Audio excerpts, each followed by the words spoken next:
Hello friends, this is Chandra from Akulmach Technologies. Welcome to TopBrass Likeable Leaders. This week I'm honored to present to you Mr. Subeer Sakssena, who is the Head of IT Suppliers Management Group at Novartis, and he joins us today from Ireland.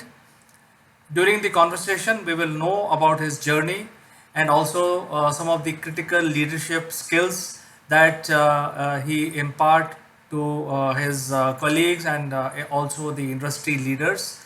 So without further ado, let me present to you Mr. Subeer Saxena.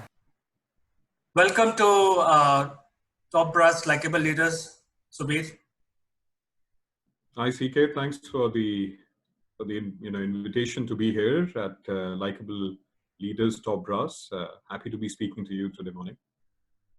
So, Subeer, your journey has been very versatile for last 2 decades. You have done various transformational work in your career. So, we would like to know from you, for the benefit of your viewers, how it started, and where it all started and where it is going. So, we would like to hear from you from your perspective. Sure, CK. So I think my journey now, specifically in what I've been doing, started 21 years back. So just over 2 decades, and this is more the experience that I kind of generally share, which is post my college, post masters, and when I entered into IT. There's also been some interesting years of experience prior to these 21 years, which have also taught me a lot. So the starting of the journey actually happened with me starting a restaurant back almost 3.5 decades or 3 decades back, and I was still very early, in my. I just passed high school, and it was something which I wanted to start out as an entrepreneur. So there was some streak of wanting to be out on my own pretty early. And then me and my cousin started out this journey of starting a restaurant. We ran it for a couple of years. It was good fun. There was a lot of learning out of it, though, just in terms of the people management and, the things that I've used from there on. And then also along with college, I used to do a part-time, sales job, because this is what I'm talking about now. Mid-90s, the credit card revolution had just come into India, and they needed people who could go out and explain the product. So those were some of the interesting aspects, and companies that I worked in before obviously completing my masters from Symbiosis, and then starting the journey with a couple of very interesting companies that I've had the opportunity to be associated with, and started my journey with ITC. This was way back in 98, 99, and spent a couple of years with them, developing their groupware solutions and looking at how do we, take some of those. Lotus Notes was a big thing at that point of time, and how do we kind of take that to the market. I've always had a techno-functional kind of a skill set, so it's not always been pure techie. It's also been looking to see how do we get closer to the business, closer to understanding why is it that we're doing what we're doing. And then I moved on from there to a company known as Societe Generale, where I spent also a couple of years. This was all in Bangalore. And there I was responsible for shaping up the tactical application development team, and bringing together technologies, including Java, which was just kind of starting out at that point of time. And was interesting that post which I joined Novartis in 2004. Novartis is a pharmaceutical company. It's one of the world's biggest pharma companies. And they had started the journey back in India in 2003, 2004 with a very small team that they wanted to bring together to test how, the Indian market, they could leverage that for the skills and the capabilities. And I had the opportunity and, to be able to associate with them. The reason why I kind of joined them was pharma was a sunrise sector, especially global pharma in India at that point of time. And it felt like it was probably the right sector for us to, for me to, take my bets on the career side. And also because of the, what it stands for and the ability for for us to be able to get closer to, delivering the new age medicine, or, the drugs that would help remove and give people healthy lives and long lives. I had always wished to be a doctor, when I was pretty early in school. So it was in some way fulfilling that ambition of at least joining a pharma company rather than, being close to doctors. Many of my friends are doctors as well. So that's how, kind of, the early part of the companies that I worked in, the things that I did.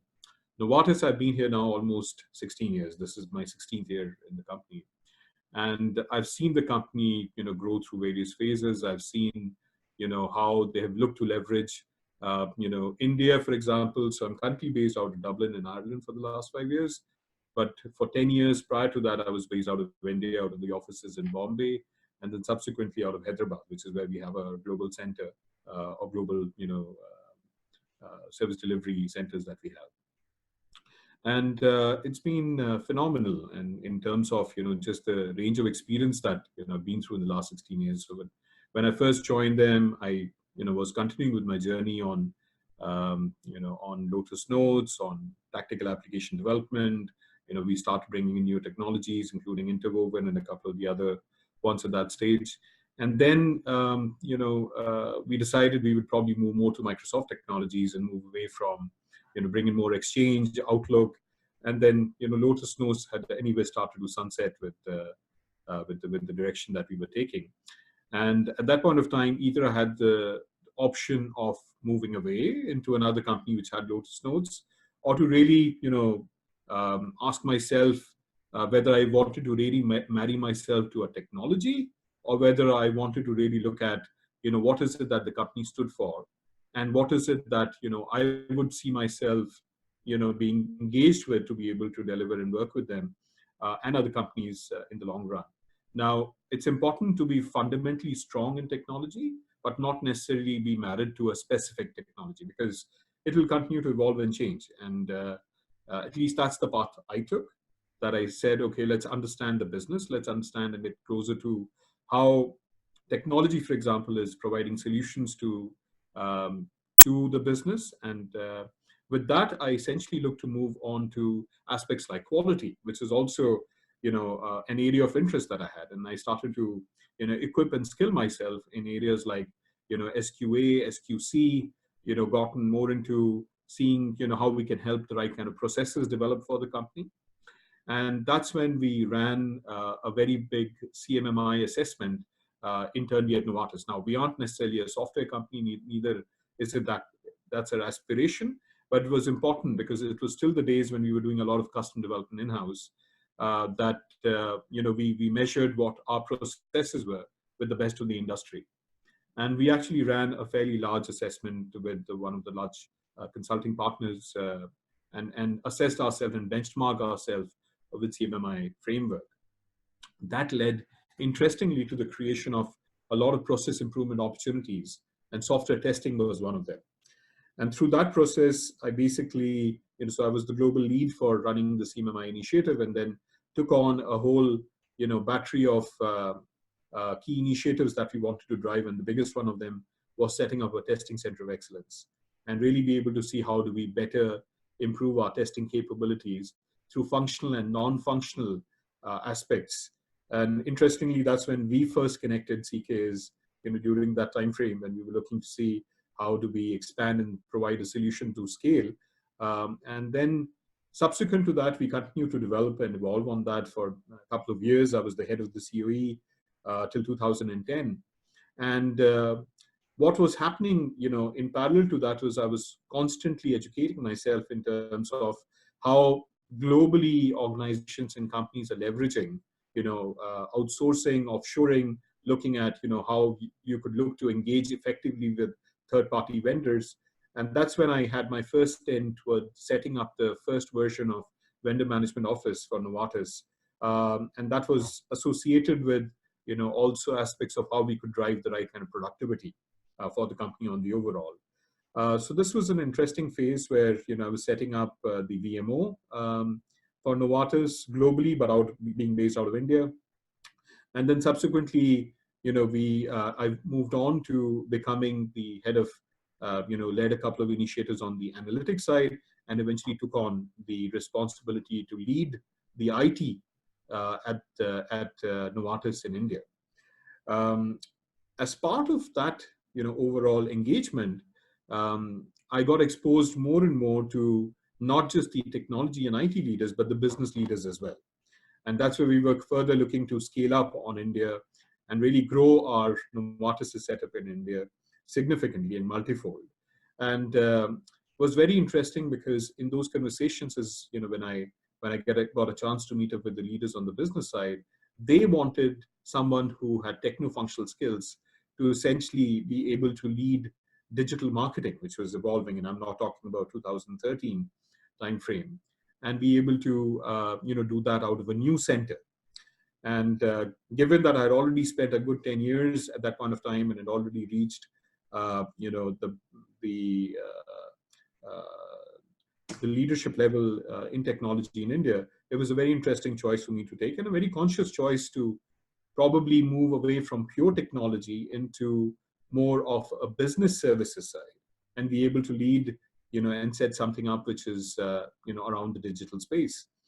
And the interesting thing about digital is it's a mix of both business processes, and business outcomes plus technology at the core of it. So you can leverage your technology fundamentals and your background and core set along with, various other, opportunity for you to add aspects from the business side that need to come together for effective digital delivery. And that's the journey that I stayed on for the next couple of years. And we said, okay, we would even grow it beyond just it being technology and digital focused to also content being part of it, and content being both creative and non-creative content that was brought together. And in 2017, I had the opportunity to move back into pure IT as part of, one of the requests that they had is they wanted to scale up and, have a much more robust VMO, which had started out and was continuing to do well, but they really needed the next level of leadership to be able to drive. And given that I had that prior experience, I came back to lead, supplier management as an overall domain for Novartis IT globally. That's what I'm doing right now.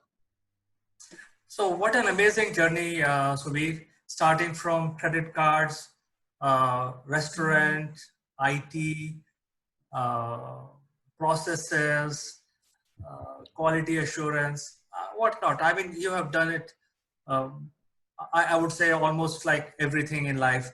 So during this transition phase, we would like to be more than interested to know how your leadership journey went through these transitional phase. If you can just share some light Sure. and tell us, because leadership is not a one-day job. It started very early when you were actually running a restaurant until now.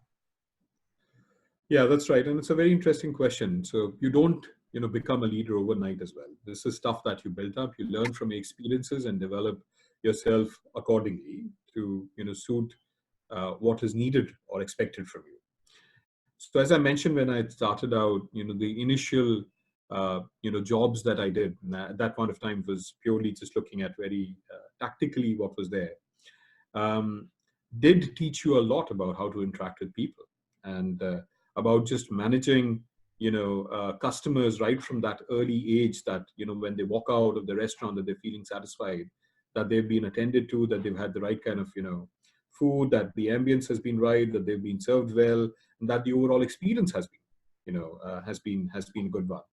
You need to be able to be seeing that a lot of things need to go right for that to happen, right from your core product, which is obviously the menu and what you have, right up to seeing that the ambience is right, to see that the people who engage with them is right, to see that cleanliness is there, to see that they have an overall, a good visit, and therefore, something that starts to repeat and they come back. And that's something that we always look at, from a restaurant industry is, how many repeat visits do you have and how many customers are those which come back to you, not just those who come, the first time around. And that is your true evidence of, how successful you are or how good you are.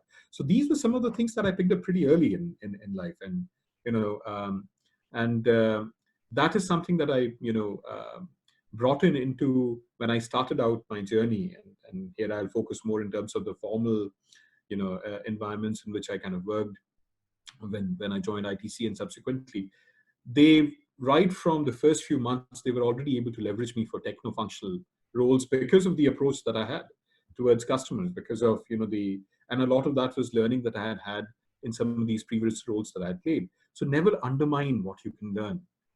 As you're starting out, and for those in the audience who are just starting out their careers, um, there is no such thing as a bad job. There's this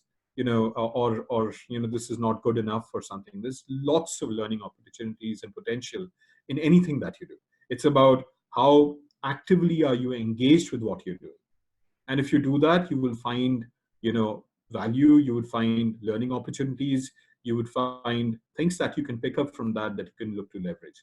And that's been my philosophy, CK, all the way through even today, is that there is no such thing as a menial work, or there's no such thing as a small job. There's always something that you can look to learn from anything that you do, provided you've got your heart in it. And that's important.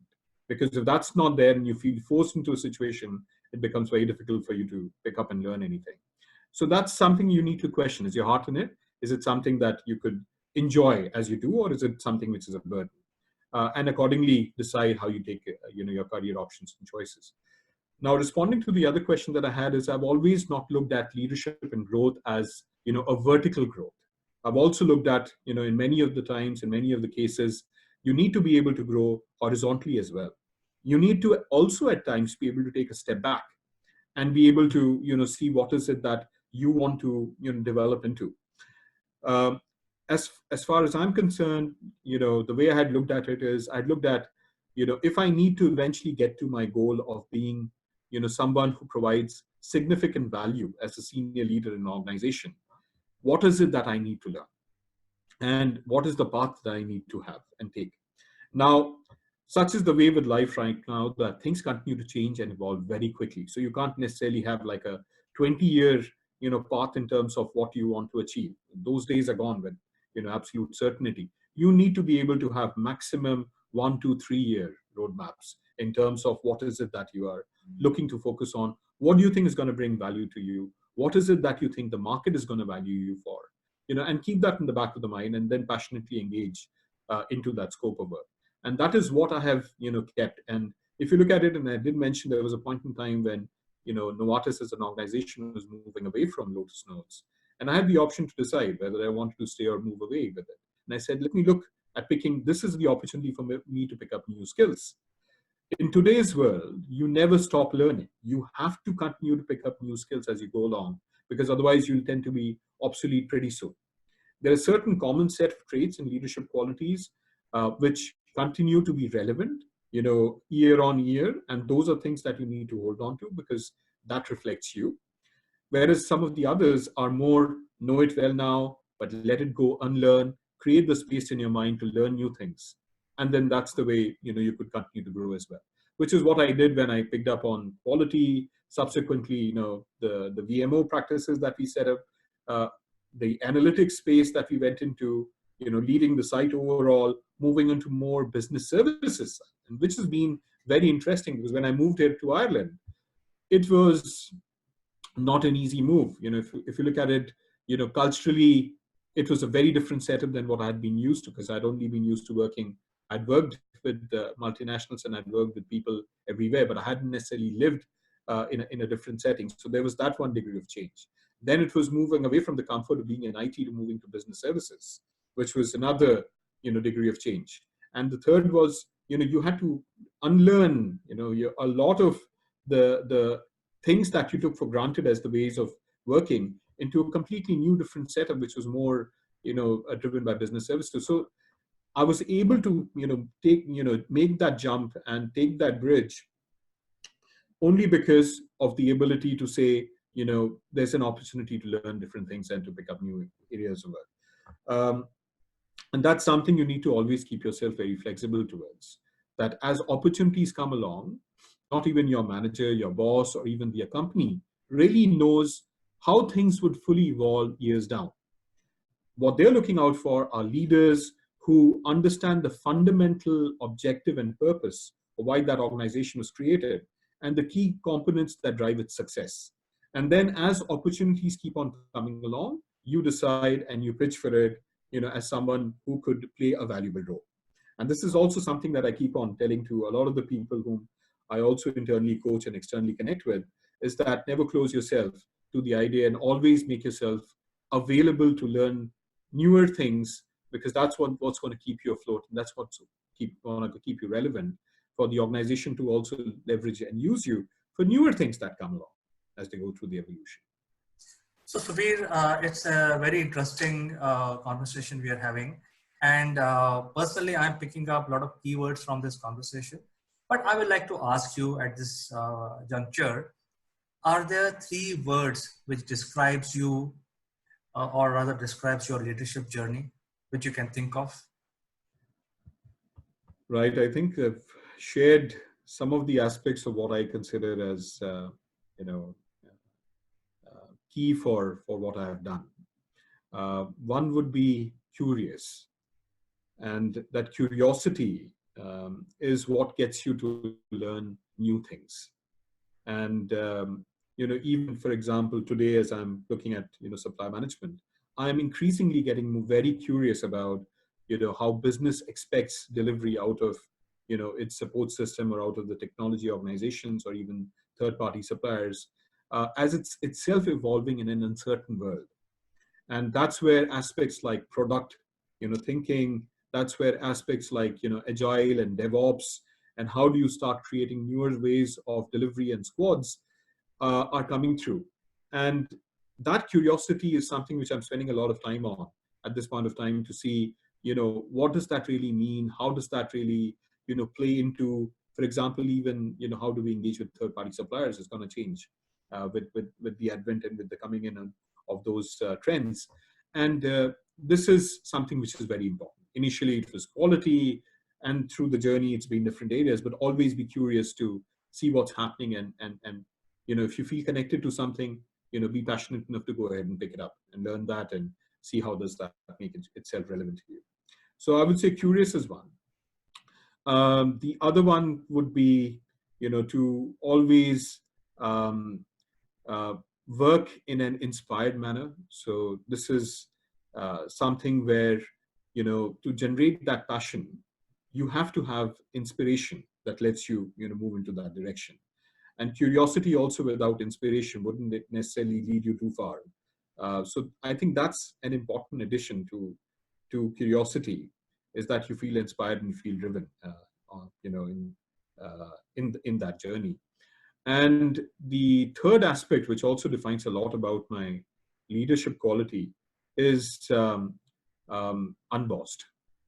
And this is a relatively new term, but this is something which I've practiced for years, being a people manager and being a leader in the organization. Is we are essentially moving away from the command and control setup of leadership that we had for decades.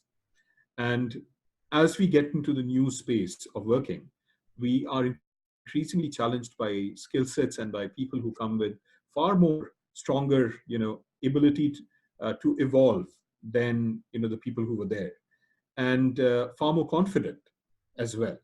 And you need to start recognizing that they need to be valued differently, and they need to be valued more with being empowered. So you empower them, you get them much more, you remove the bottlenecks which come in their path, but really start becoming more unboss in the way you work.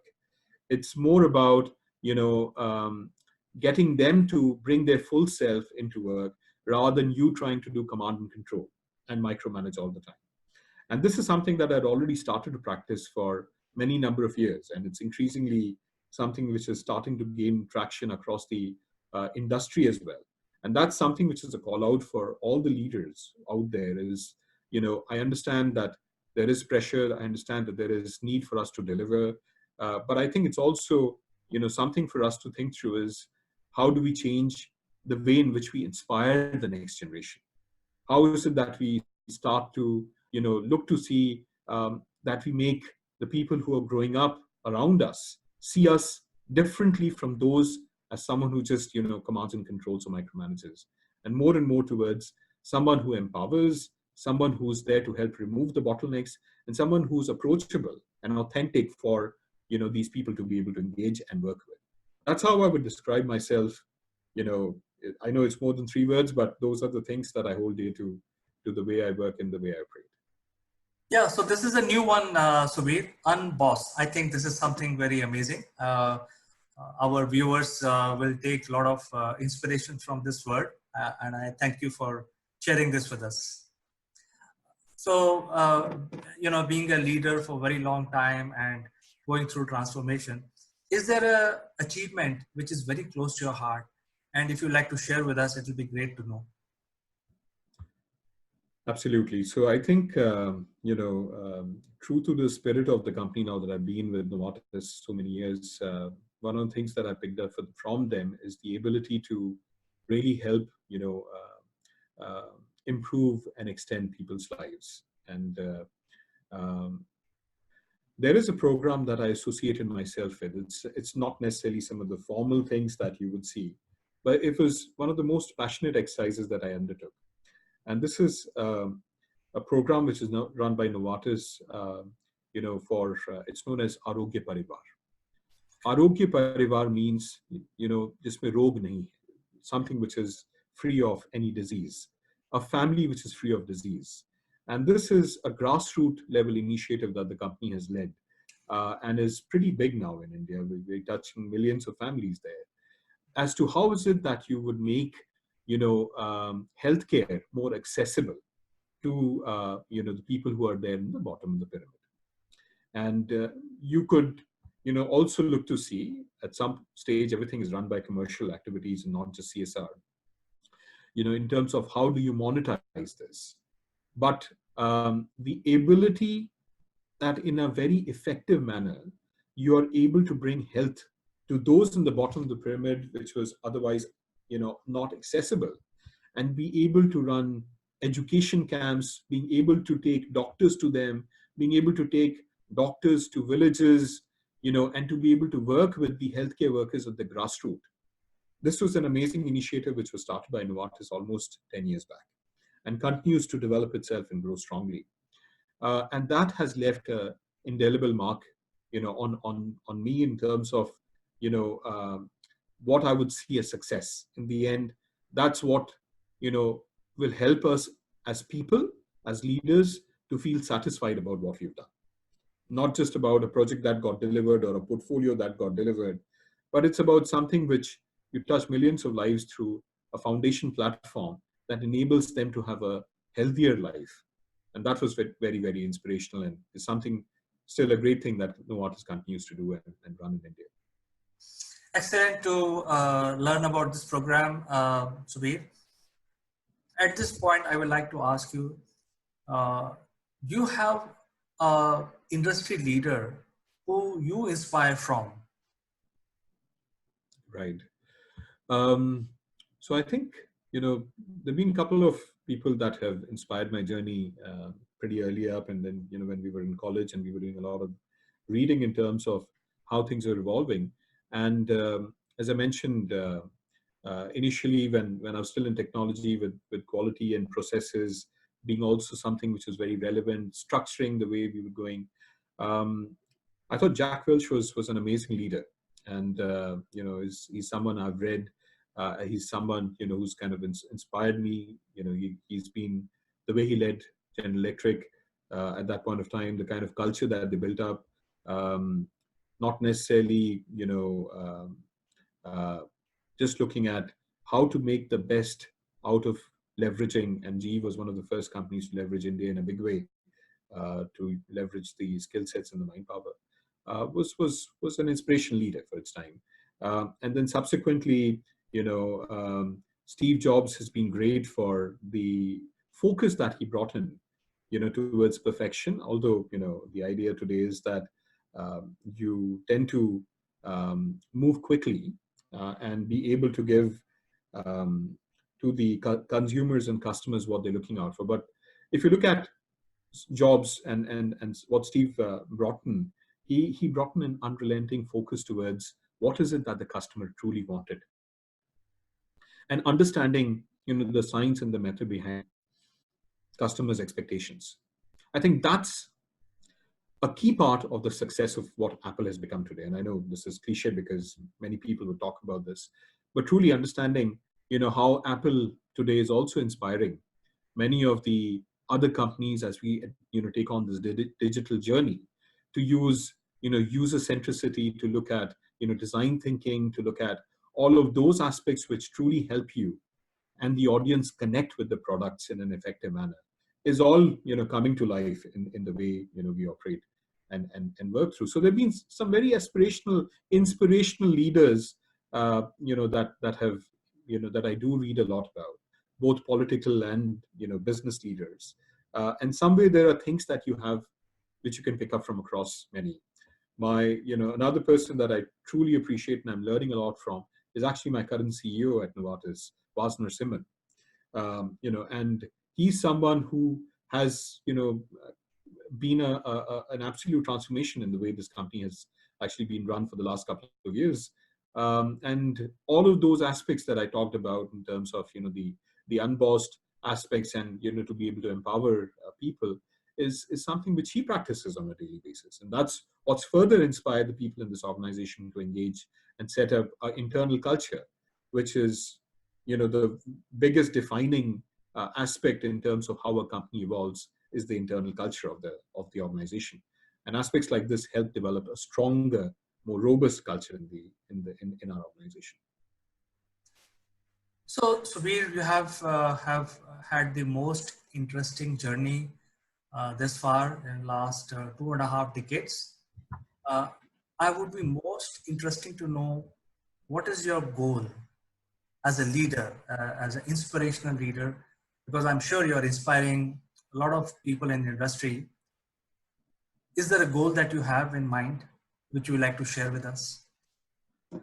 Definitely. So what I'm moving towards is essentially, I wouldn't want to kind of, label it from a role perspective of, okay, I want to become a CIO and stuff like that.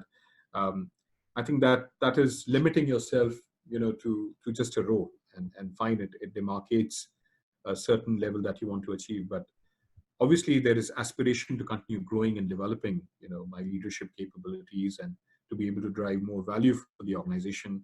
I do intend to, and the aim is that eventually you start to pick up more and more techno-functional skill sets. So you do understand not just how technology is evolving, because technology is now a defining changer in almost every aspect of the business. It's no more restricted to just in a box, and it is what is influencing every process, every business process out there. So clearly the next, generation of people who would be providing value to the business are people who understand both the business aspect as well as the technology aspect. Those will be the leaders who would be able to bring the best of technology and put it forward to the business so that, that is something that they can look to leverage. I continue to make myself, my goal is to be of value and to continue to be of value to myself and to continue to be of value to the organization in the way we deliver. Beyond that, it is also looking to see that I stay healthy. And this is, although more of a personal goal, but this is something which I've been investing also time in, is that you ensure that you give enough time for your physical, health, for your mental conditioning. And that is what will keep you energized, connected, and will keep you relevant. Because, in the traditional scheme of things that we had, you had some really great leaders, but they kind of burnt out before they could, get to their fullest potential.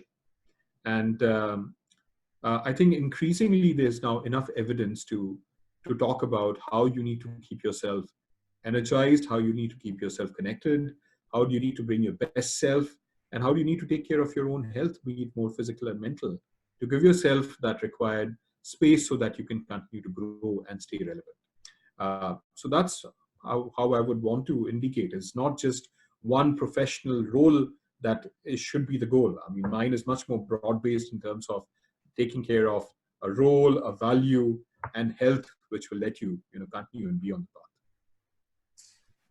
So we are actually having very interesting discussions, and In fact, I cannot less agree with all these points that you had mentioned. I think I'm on the same page as you are. But we have limited time. I don't want to end this conversation. I would like to continue, but we have this limited time in our show. So at this point, I just want to ask you as a last question from our side is there a message you would like to leave for our viewers or inspiring leaders as a suggestion from your side? Sure, CK. And as I mentioned, thanks for this opportunity. Yet again, we don't have unlimited time here. I think my message to the rising leaders and those who would like to imbibe more and more of the leadership qualities in them is um, to, as I mentioned again, make yourself constantly be on a learning path. Give yourself the space and time to look what's around you and see how what is the effect of your leadership on the people around you.